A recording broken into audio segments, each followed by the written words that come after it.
안녕하세요. 모둠채소입니다. 오늘은 2021년 3월 25일 CNN 기사에서 일론 머스크가 중국의 제재를 이겨내려고 하고 있다는 기사가 있어서 읽어보겠습니다. 기사가 써진 날은 3월 24일입니다. 굿모닝입니다. 일론 머스크는 테슬라가 중국에서 몇 달 동안 힘든 시간을 보내고 있습니다. 이제 그는 중국의 제재를 이겨내기 위해 초과 근무를 하고 있습니다.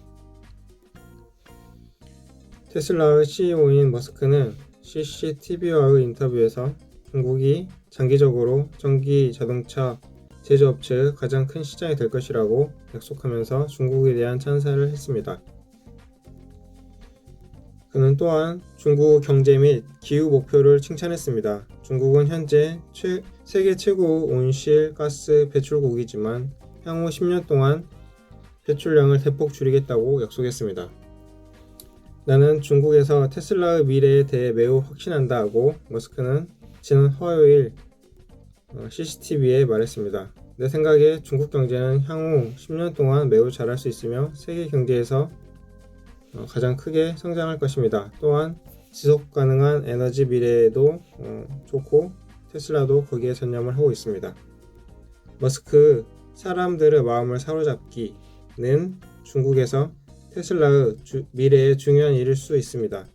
테슬라는 지난 몇 년 동안 중국 당국으로부터 특별 대우를 받았지만 최근 몇 주 동안 맹렬한 비판에 직면했습니다.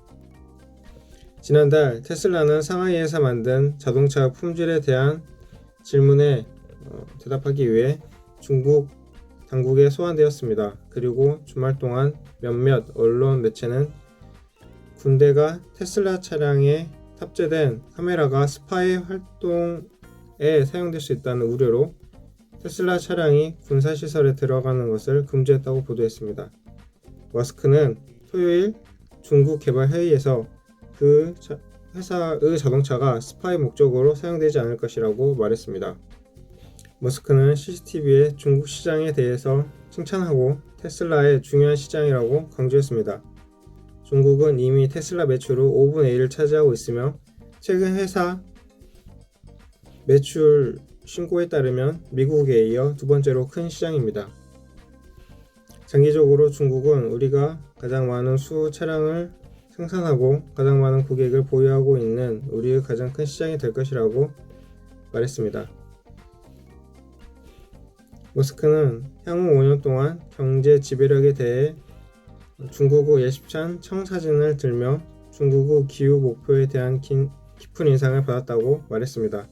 시진핑 중국 주석은 지난 9월 2060년까지 탄소 중립국이 될 것이라고 말했고 정부는 더 많은 원자력 발전소와 청정에너지 시설을 건설하는 등 목표를 달성하기 위한 몇 가지 방법을 구체적으로 밝혔습니다. 이것은 매우 공격적인 목표입니다. 그리고 나는 그들이 훌륭한 목표라고 생각합니다. 머스크는 더 많은 국가들이 실제로 이런 목표를 갖고 있었으면 좋겠다며 중국의 미래가 위대해질 것이라고 확신한다고 말했습니다. 그는 중국어를 못하지만 머스크는 중국에서 가장 유명한 미국 비즈니스 리더 중 한 명입니다.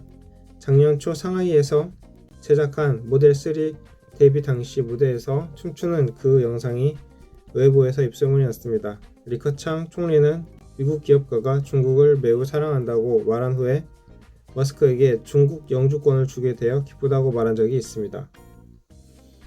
머스크는 또한 중국의 저명한 소셜미디어 플랫폼인 웨이보에서 약 170만 명의 팔로워를 보유하고 있습니다. 이는 애플 CEO인 팀 쿡보다 더 많습니다. 그리고 빌 게이츠의 410만 명보다는 좀 적은데 그걸 따라가고 있습니다. 수요일 오후 머스크 CCTV 인터뷰에 대한 해시태그는 이미 300만 이상의 조회수를 기록했습니다. 이렇게 기사는 끝났고 원문 주소는 여기에 들어가시면 볼 수 있습니다. 자, 그래서 정리를 해보면 테슬라는 세계 최대 시장, 전기차 시장인 중국에 공략하려고 공장도 만들고 전기차를 생산 중입니다.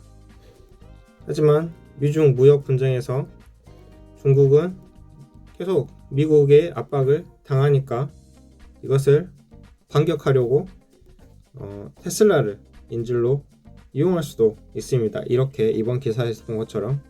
하지만 이 기사에서는 테슬라는 이것을 평화적으로 풀어보고자 중국 정부에 찬사를 하면서 립 서비스를 하면서 아주 좋은 나라다, 경제 전망이 밝다, 이렇게 하면서 좀 그렇게 애원을 하고 있는 것 같아요.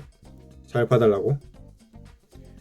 3월 25일 한국 시간은 테슬라 주가는 마이너스 4.82%로 현재 하락 중이지만 중국이 이런 여러가지 이슈를 해결을 하고 또 위로 올라갈 수 있을지 지켜봐야 할 것 같습니다. 그러면 모둠체에서의 방송은 이만 마치겠습니다. 감사합니다.